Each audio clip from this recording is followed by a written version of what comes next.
What's up, everyone? Today we answer the big question: what does it take to survive 100 days in the Arctic with only 10 items? Today we have a very special guest, Roland Welker, and we're going to dive deep into all those questions. So stay tuned.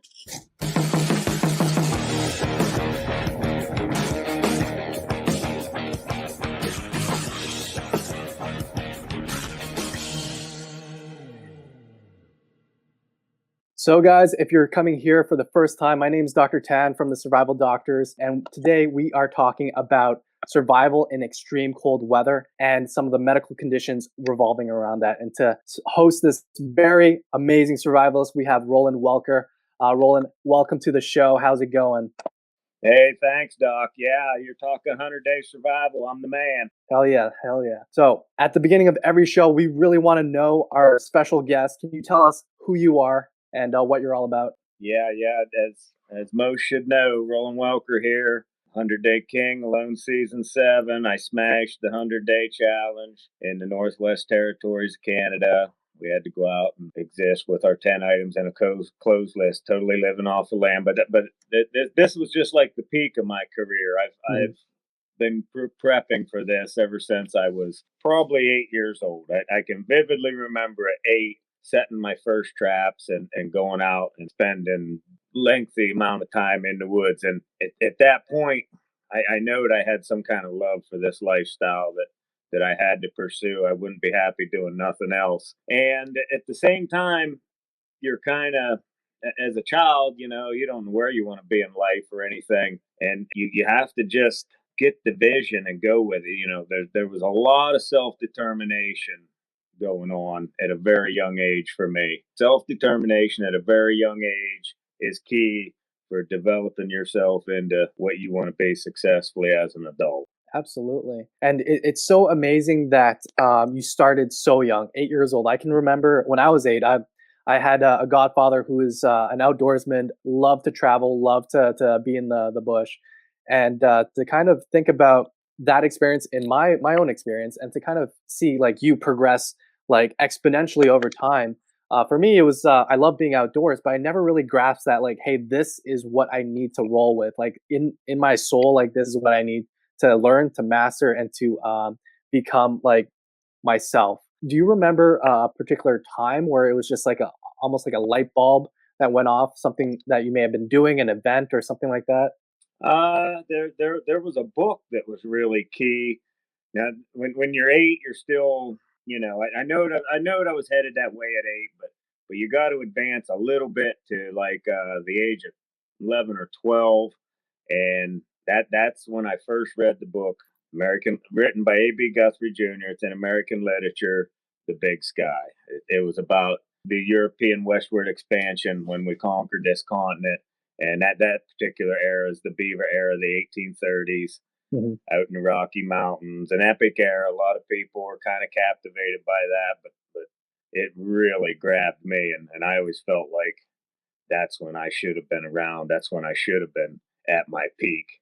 So that book was a big inspiration. From like 12 years on, after reading that book, I knew I was headed for some kind of lifestyle in the wilderness. Absolutely. It kind of just takes that one spark, and then where did you grow up as a kid? Were you always in the same area, or did you move around a bit? No, I was a single child for 9 years, and then I Mhm. only had one sister after that, and that could have had something to do with probably did have something to do with my singular lifestyle. And Mhm. I keep myself pretty good company, and we lived remote. Remote in a East Coast sense, central Mhm. Pennsylvania, Appalachia Hills, but it was way down a dirt lane in some heavy woods. Mhm. Not too many kids to play with. I'd have to travel to play with kids, so I spent a lot of time alone in the woods around that. Around that, my dad built a log cabin, and Wow. that single child in that remote setting could have had some bearing on that. I think now. Yeah, like I could only imagine the type of imagination and self satisfaction you must have to just keep yourself entertained and happy. Really could play a significant role when you're kind of out alone as an adult. And the training as a young person is setting you up for your adult life. Like when you observe, the animals start teaching their young the food sources Hmm. right off the bat. And yeah, and the animals program their young into this at a young age. What you do as a young man or a young woman is absolutely setting you up for what you're going to do in later life. And the tools always grabbed me. I was Hmm. always interested in the tools, and even at a very young age, 8 and 9, when I began trapping in and would have a Hmm. little bit of my own money from fur, not Right much, on. but something. And I remember buying hatchets and pocket knives and Hmm. little things of matches, and then eventually I bought my first good backpack. Good Not rock. happy when it blowed out, but an actual out a frame one Hmm. with webbing, and Hmm. started building my outfit even as a very young child. That's amazing. That's amazing. So that kind of lends us into kind of like our first topic. So to prepare for such a crazy expedition, people who have military experience, pathfinder experience, a lot of them, no matter where they're coming from, don't have that experience of being out there alone for that amount of time in that extreme of a climate. So, how did you prepare for that mentally, physically, and what kind of gear did you select? Because I'm sure you were very specific on what you chose based on what strategy you were thinking of going with. Yeah, yeah. Talking strictly about the show now, that I spent lots of brain power on my clothes list, and I used a lot of clothes that I had already had out on previous expeditions in the north. Hmm. They were proven, and here's one tidbit I'll let go. That proven gear. Every piece of gear is going to fail somewhere, you Yep. know, or two pieces maybe, but I mean nothing's bulletproof. It's always going to fail, and once you mend that spot, chances are you got a good piece of gear. So I took a lot of gear that I'd already had in the bush in the winter gig, and then as far as picking the 10 items go quick. Mm. You think that sounds like a lot of things? It's not. And the sleeping bag was not standard gear, so that was a pick. Well, you got to have bedding. I mean, 100%. yeah, that's staying warm is what it's all about. So right there was a pick right away. And then it sounds so elementary, but fires you're a pick. It's going to get cold. You got to have fire. You got to have that sleeping bag. You got to have the cook pot to stay hydrated, even though there's snow and ice all over. It ain't like a Mhm. desert situation. You still when you're melting ice and fetching water by the pail, you start to understand how much water it takes to keep the human comfortable and happy. Mhm. And then as far as the tools go, axe is always number one. There's nobody in the bush community that doesn't understand that. Axe is always number one pick. So right there's like 5 items right off the bat Yeah. that everybody duplicates. Everybody's going to take those. And then besides that, how did you choose your next 5? What was there debates between those items? Were there things that you wish you brought or things that you felt, weren't as useful as you may have thought initially? I liked my list, and I went back and forth in my mind from the time I was selected until I went in. Mhm. I was always back and forth in my mind on my list, and then damn near alternated it a couple times, and in the end I didn't. My 10 item list was the list for Roland Welker. And how much time do people, contestants have to prepare for this? Are we talking about, like, a year to prepare, a few months? What's it like? No, it wasn't no year. From the time you knowed you were going, for sure, I think Mhm. we had maybe 2 strong months. Wow. Yeah, there could have been 2.5. I don't think it was 3. Mhm. Maybe 3. It could have been 3 months. 3 months Okay. prep time, and that sounds like a lot, but you got to shut off your whole other. There was a lot of mental in this. You got Mhm. to shut down your whole other life, and you can't even tell nobody what you're doing because you Mhm. can't say you're going there. It'll get out on the computer, and everybody will Yeah. go bananas with it. So you're shutting down your life and getting ready to go into the Arctic for the 100-day gig. And there was big time preparation. But I found out over my life, I've done expeditions lots ever since 20 years old, heavy expeditions. And preparation is mostly half the battle on any big endeavor. Absolutely. So, touch base with us. What were some kind of your mental preparations for this? Because you've said over and over again in past kind of lives and shows that that's such a key component, and what kind of pushed you through the show for such a long time. Yeah, yeah, the mental thing is huge. Well, I had all that experience in my own expeditions I put together for myself out of my own pocket over the years. So I know what happens out there on them long winter nights. I go into damn near a form of meditation, where you just kind of let your mind relax. And then when you are awake and got all that time on, there's no books, there's no Hmm. music, there's no, and even me, with where I'm at, I'm as good at this as anybody and probably better than anyone. But even me, we were just so exposed to some kind of entertainment, like at least a book. Man, we didn't even have Yeah, nothing to read. Your mind's just spinning. So going. I'd spin it on old memories. I started going way back into my memories and dredging up old childhood memories. And then Mm, you would get one and you'd be like, holy shit, I damn near forgot that. But then that one could kind of link you to another one maybe. mhm, And it was a mental exercise I would do with myself. But previous to that, getting ready to go in, mhm, and this goes back to the self determination you teach yourself as a young person. I psych myself up for whatever major event I have going in my life.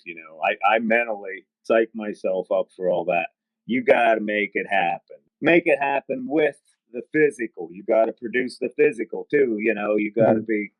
You got to be exercising. You got to be hiking. You got to be going out and getting your wood. Whatever there got to be mental and there has to be physical to go with it. This damn suicide epidemic that they're talking about. Uh, Here in the 20th century.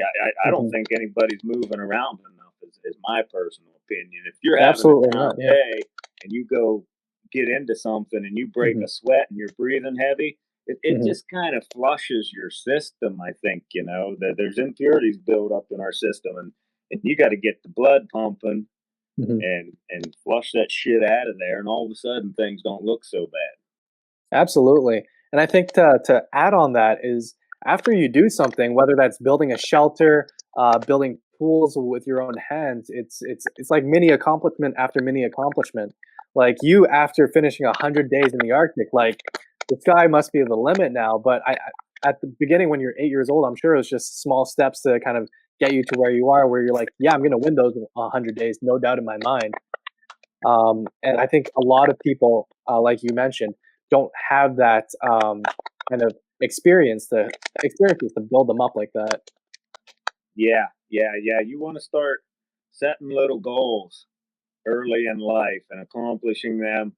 And then, eventually the big goal come. I touch on this a little bit at the end of the last episode where I'm coming out. Mhm, I came up through the ranks I got discouraged lots of times, especially as a young boy. And then even mhm, as a young man, trying to be the best. I always wanted to be the best always in everything I ever did. And you don't always do that. Coming up through the ranks of the woodsmen and actually finally becoming the best. But don't get too discouraged when you're young or you're way down because, like I said at the end of the show, this is on there. Life is a long race. Most times the turtle wins. absolutely, absolutely. So we talked a bit about like kind of like the mental endurance that you were prepping yourself for, hyping yourself up. We talked a little about your key 5 items. What are some things that you did while you were there to kind of get over some of the challenges? What were the main kind of challenges when you hit the ground and it was go time?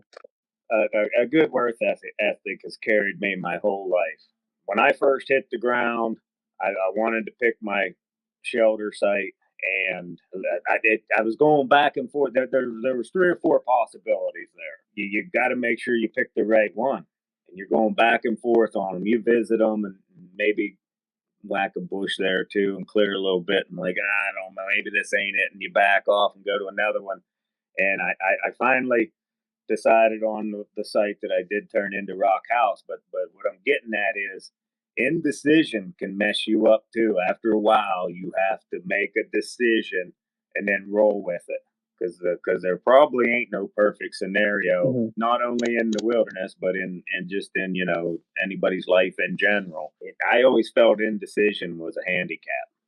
Oh yeah, oh yeah. Especially when you're having a little bit of dehydration, you're hungry. That indecision kind of gets higher and higher, and then you make that mistake, and you're burning calories making a mistake.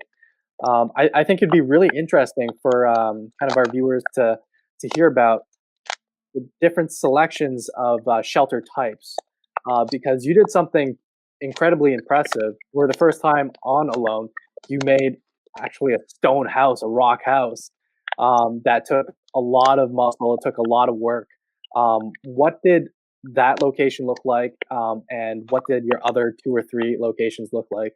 Yeah. Rock House was a breakthrough for sure. That was a powerful structure. I'm really proud of it. I'm very satisfied with myself there. So I originally was going to go log cabin, of course, in Hmm. my mind, and that's woodsy. There's nothing like a log cabin. And you see, I had a lot of logs on top of Rock House, so I kind of did a medley of it. But so as I'm cruising that area, trying to pick my spot, there's just if you watch the show, it's evident that that is one of the stoniest places on earth. Hmm. And I'm kind of not liking all that rock. And so I just thought, I'm going to use this rock. I'm going to make this rock pay for me somehow.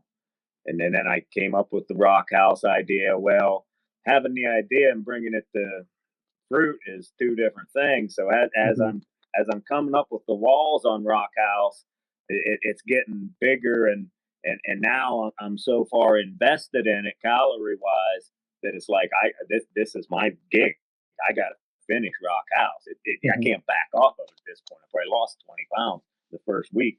Just getting the big ones all in place and everything. But it was a pretty you're out there doing everything one day at a time, one step by step. But at the same time, it was a pretty spontaneous, heavy decision to go rock. Hmm. But thank God, praise the Oh Lord. yeah.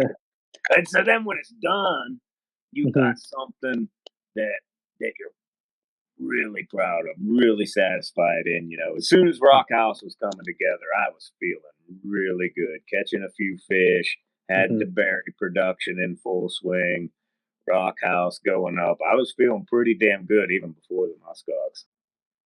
That's amazing. And yeah, most people who may be watching this might not know that you got an ox. You actually got an ox, and I'm sure everyone would want to hear how you got that, because that story in and of itself is quite spectacular.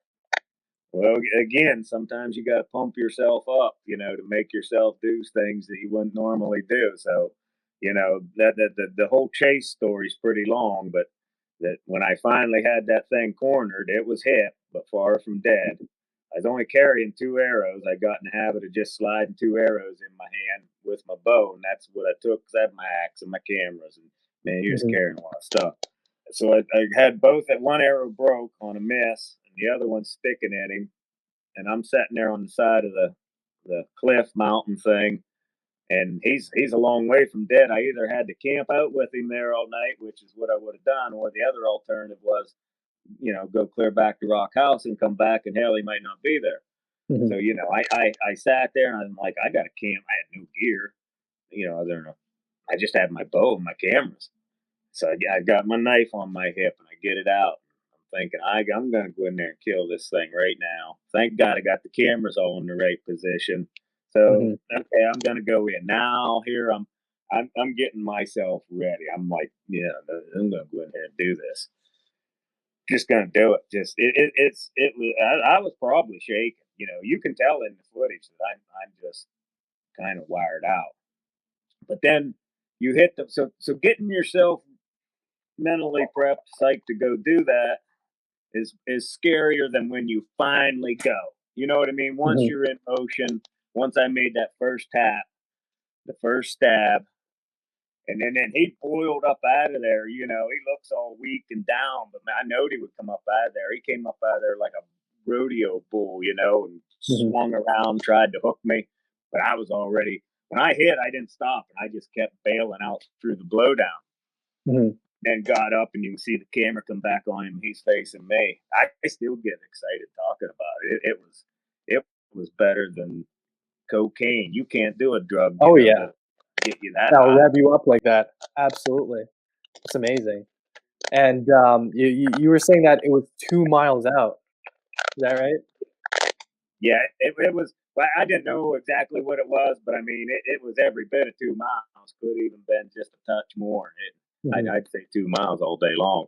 I'd have to leave Rock House and go up the Hmm. face of that. It wasn't quite a mountain. I mean, those weren't true mountains to somebody from mountain country, but they're very big hills. I mean, solid rocks, so they're steep. Whether they're high or Hmm. not, they're steeper hill. It was probably 1,000-foot climb from Rock House to the top, and Hmm. then you go over the Holland through the Dale, and get clear out to the end of that ridge, and then he actually Hmm. dropped down in the ravine behind that. So it wasn't like 2 miles. A lot of people. Here's an interesting thing. Yeah, everybody out jogging and hiking or whatever they're doing for exercise, and that's great. I mean, I'm not saying that's Hmm. not good for you. It's awesome, all this physical fitness that everybody's into. But until you get off the sidewalk or the pavement, you don't walking in the woods or up the cliffs and all that is just it's really the uneven terrain. So there's another whole layer on your workout. And I've had hunters show up that are prepping for the whole year. When I do my trips and things, Hmm. my hunts and my trips, and they've been conditioning, getting ready, and they're in good shape. And when they hit that uneven terrain that I live in, and they actually coined this, they said, "You can't train for this, can you?" And I said, "You kind of can't, unless you're living it, unless you're out there living it. That's the training. Out there living it's the training, because there's nothing Yeah. that can duplicate it." So you're going up this rock face. You're making that transport. Can you give us an idea of what your setup was? You had some camera gear with you. You had your bow, axe, 2 arrows, and that after that first kill, you're getting some of the meat off. How did you attach it to yourself? How did that change on your multiple trips back and forth? The all four quarters I left with the legs long, the hooves intact. I didn't cut the hooves off. Mhm. So that gave me the Some camming, leverage. right. I could slide that back and forth on my shoulder and all kinds of Mhm. stuff. Throw it off my shoulder. But the four actually the four legs was almost some of the easiest loads, just because Mhm. they were heavy as all hell. But the all the entrails when I left there, I just wrapped up in my coat. This was on trip number one when I actually got the first night I made the kill evening, and I wrapped them and carried them. I don't know how you call that, Yeah, pregnant style, like yeah, this. yeah. And every load had its own Technique. method that I carried it by. The ribs I put on each end of a pole, and I carried them with pole. And I did have the strap off my sleeping bag, and they Mhm. showed that. And half the reason I picked that sleeping bag, actually, it had a lot of straps on it. And Mm. I took one of them off and used that as a sling on a couple pieces. Amazing. And Your shoulders get. I You see, my shoulders are destroyed. all built up. That's from Yeah. years and years and years of packing. As a big game guide in Alaska, I bring out everybody. It's so remote. We got no Mhm. horses. We got no four wheelers or nothing. I actually bring all this. I've packed tons of meat on my back Mhm. already as my regular gig. Alaska big game guide. A big part of that's bringing the meat out of the woods. Yeah, yeah. Big benefit. Conditioning. I've been conditioning Conditioning. for this forever. Yeah, you were made to win this. You were made to win that. This show was made for me for the lifestyle I've been living for sure. That's awesome. And you said some of the gear that you brought were old friends, things that would work. Can you give us some descriptions on the type of things if I was just getting into this, or even if I was one of your clients preparing for a trip similar to that? What kind of qualities of equipment would you recommend for clothing, for gloves, for boots, and for tools? I like to keep it simple. In this day and age, there's a lot of gadgetry out there. And them gadgets are good for the weekend warriors and things. I'm not trying to bash them gadgets too hard, but they take up room in your pack. Hmm. Oh, if you're going for the long distance survival trip like I just did, you're always going to need the basics. The gadgets are cool, but then you got your gadgets and the basics. So I just like to stick to the basics, and I'm a big fan of the knife on the hip, the belt knife, and that goes way back in the you look at the old photography and paintings of the old timers, the mountain men and the cowboys and everything. They always had their axe and they always had their belt knife. Hmm. And then it goes even a little deeper than that. You got to be able to sharpen your belt knife. In this day and age, with all everybody's going to the disposable blade skinning knives these days. And I'll have my clients hand me one at the end of the day when I'm playing out. I use them. I grab one up here and there.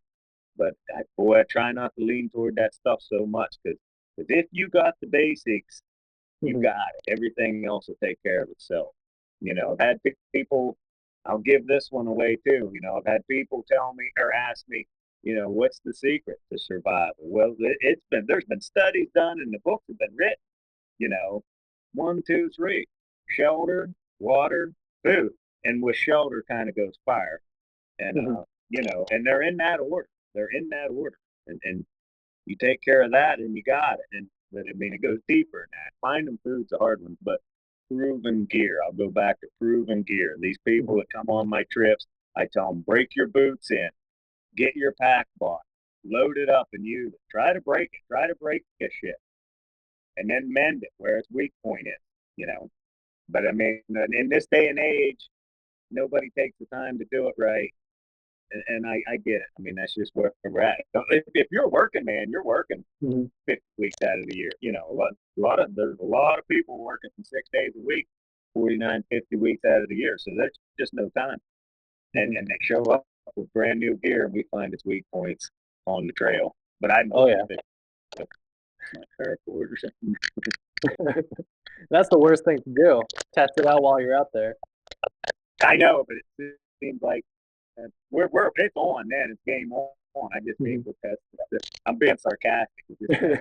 Yeah. Absolutely. So what are some other reliable things that you kind of lean towards? Do you have a specific sweater that you go to, a jacket, muckluck, head dress, or anything like that? Nothing too specific, we're the synthetics are slowly replacing the wool and everything because of the Gore-Tex, and Gore-Tex is a great material. And I got a lot of Gore-Tex clothing. I always make sure my clothing has a hood. This is a real good point to always remember. Some of these guys coming up north trying to wear their cowboy hats and stuff. The cowboy hat is more of a sun. That's for sun, and I don't even know how much I like it for that. I mean, you look badass, and I think they're cool as all hell. And I put one on and did a trip or two just because I love the way they look. But the fact is, you can't put your hood up when you've got a cowboy hat on. It's a hooded clothing with hats that allow you to put the hood up. Even if you got a big, heavy fur hat, you Hmm. still got the place between your collar and the hat, and the hood. I make sure all my garments got hood. Right on. That's a great tip.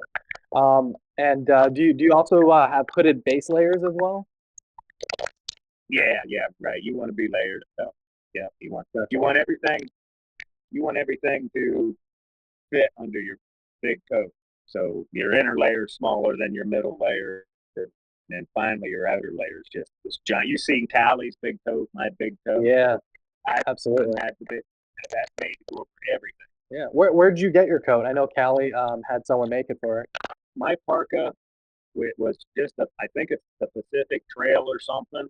It's Hmm. a decent mid-range parka, price and quality wise, but it's huge. You seen and that's why I bought it huge, and that was actually taken in on one of my original trips to Alaska. I've had that parka on every major Arctic expedition under my belt. It's Mm. proved itself time and time again. The fur on it was all hand sewn on by my seamstress in Red Devil, Lenore Baird. Mhm. So that coat had a lot of trips under its belt and was functional too. That there was some medicine in it as well. Meaning all them past trips and being sewn by my neighbor in Red Devil, it had meaning That's to me too. But it was real comfortable. absolutely. Yeah. So you were mentioning that your equipment almost gave you that extra kind of boost because of that relationship. Were there any other things that you were able to hook on that really pushed you forward? I was the first one in show history to name his gear, name his house. I named Danger Rock where I'm fishing, and that does give me a little that I like naming my tools. That ain't I just didn't make that up for the show. I've always done that, naming my places. But the naming the places and your house and your shelter kind of go way back into the history of the wilderness itself. Because say you're on an expedition with one man or two or three, whatever, and you're going through ground that really it hasn't been named. And in Alaska, there's a lot of country that has no names. A lot of creeks with no names, a lot of little mountains that ain't been climbed, no name. And so if you're with somebody, you start attaching names to that. Maybe a sled broke down there, and that's Sled Mountain or whatever. And so I felt I was making history in the survival world with the 100-day challenge because I don't think nobody's lived in with the 100 days unsupported since the late 1800s, early 1900s. Absolutely. And we made history as we settled the country, naming places, and that all just kind of I was having fun. I was having fun with it, naming it, and it felt like I was doing something historic, and that helped keep me in there. Yeah. I feel like one of the things that we look at for people who survived long term over 3 months is that yearning for relationships. And it's such a cool idea that you kind of made those relationships, whether that's with your tools, with your equipment, with the places that were in your direct surroundings. Were there any times where you were kind of yearning for human contact, human relationships, and how did you kind of get over that? What was your mental state and kind of progression as that waxed and waned through the show? Well, with all that naming and my pumping my own self up and everything, we're leaving out my spiritual aspect. Mhm. Always been hardcore, strong believer in God, in the canon of the Bible, the King James Bible, and Jesus Christ, his son. That is how I was brought up. That's my religion. That's who I go to when I'm in a jam. He's my secret weapon. I don't just go to him when I need him. I praise him in the morning and I praise him in the evening. And then when I need something, I'm squealing for help. So that's always my rock. That's a big part of my success. Right on. Something to believe in and something to kind of praise and to pray to. Oh yeah, yeah, yeah. Pray to God Almighty in Jesus Christ's name, and you'll be surprised what will go down. So you were mentioning being medically healthy prior to going to the show. How did you do that, and how did you maintain your health and prevented injury during the show? There's all the books with all the medicines and everything. For one thing, I was inherently born healthy. I don't get sick, almost never. I can't remember when, and I don't get hurt, but I am cautious. I am a big practitioner of not creating the problem in the first place. I really, really watch what I'm doing when I'm in. I watch what I'm doing all the time.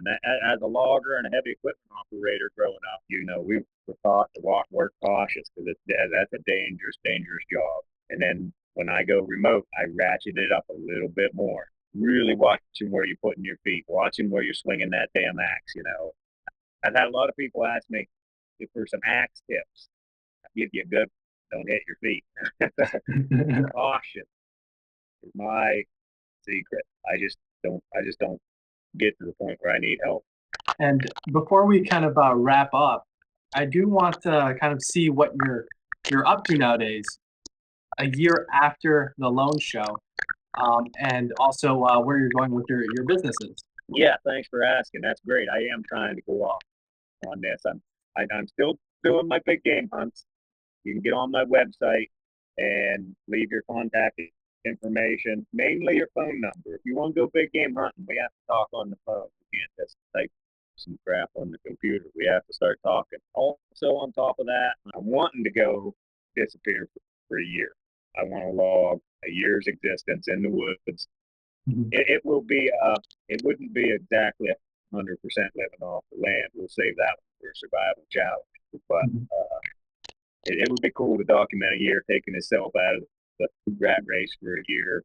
What you're taking in, you know, mental thoughts through the days, if you run into any issues with sickness or injury, and, you know, building a nice log cabin and trapping for the winter, making your money, making your living in the woods. That's something real dear to my heart, and I hope that happens next. Other than that, you know, we're pushing my book a little bit. It's kind of fun. You can get that on my website as well. Lots of color, real fun, easy read. There's some more color here. What's the book about? Gold mining. We didn't even touch on that. That's awesome. Yeah. I got lots of stuff going down. Keep watching the podcast. Keep watching my web deal there. Yeah, all the YouTube. But right now, I'm prepping. I'm getting ready to go for spring bear hunts. You know, once winter's over, spring bear season, first season up, and that just kind of gets me rolling on into all the other ones. I follow the hunt. That's my gig. So I don't want to hold up much of your time. I would love to kind of hear some like closing statements on like your top tips for extreme cold weather survival, and I'm gonna wish you the best, man. Yeah. Top tip for cold weather survival is don't let yourself get cold. You know, I've been out in some really bad cold weather, and I've had to stop and make fire, or stop and mess with my socks, or stop and put on dry boots, or whatever you got to do not to hit the point to where you're freezing out or getting frostbite. You got to have a plan for that, and a lot of times it involves, you know, carrying some extra gear, being prepared for getting cold. You know, everybody has a different level of that. I sometimes wonder when people say if they're cold, if they're just uncomfortable. And then other times, you know, somebody might tell you they're cold, and holy shit, they might be getting frostbite. You know, hard to say where somebody's cold. It's just a word, you know. Absolutely. Don't get cold. That's my best advice. I did have a topic before we leave that I wanted to pick your brain about. When you're out there for an extended amount of time, what is your preference to dry your wet clothing? Drying the wet clothes, there's several ways you can go. I like to take them off at night and hang them where they can get in the air. You know, sometimes you can't exactly dry them near the fire. You got to have some dry airflow. And this goes back to my old reading and things. As a young boy, I was reading a book about survival, you know, and you've read them. Everybody's read them. It's just a novel, perhaps, not an instructional book, but the mountain man or the hero, the whole damn thing, he gets wet and makes it out of the river and gets to the other side and manages to strike up a fire. And this is just some guy writing some shit down. And, you know, 2 hours later, he's dry. It says he's dried out and back on the trail. So I'm a little boy out doing my experimenting and stuff, and I would get wet. A pair of blue jeans, they just dry horrible. And I try to dry them out on a fire. You can dry a pair of blue jeans next to a fire for a whole damn 24 hours, and they still ain't dry. You know, that guy should have wrote he got wet and dried out next to the fire for got wet and got warm next to the fire for 2 hours before it went on. You know, there's a lot of misinformation out there too. Trial and error. Get out there, figure out what works and what don't. Awesome, Roland. Well, thank you so much for your time, and so much for sharing your wisdom and your stories. We really enjoyed this one. And for those of you who don't follow Roland already, I'll put the links to his social media, his YouTube and Instagram, and check out his website if you want to go on that hunt. Yeah. Thanks, Dr. Tim. It was fun. Thank you. Yeah.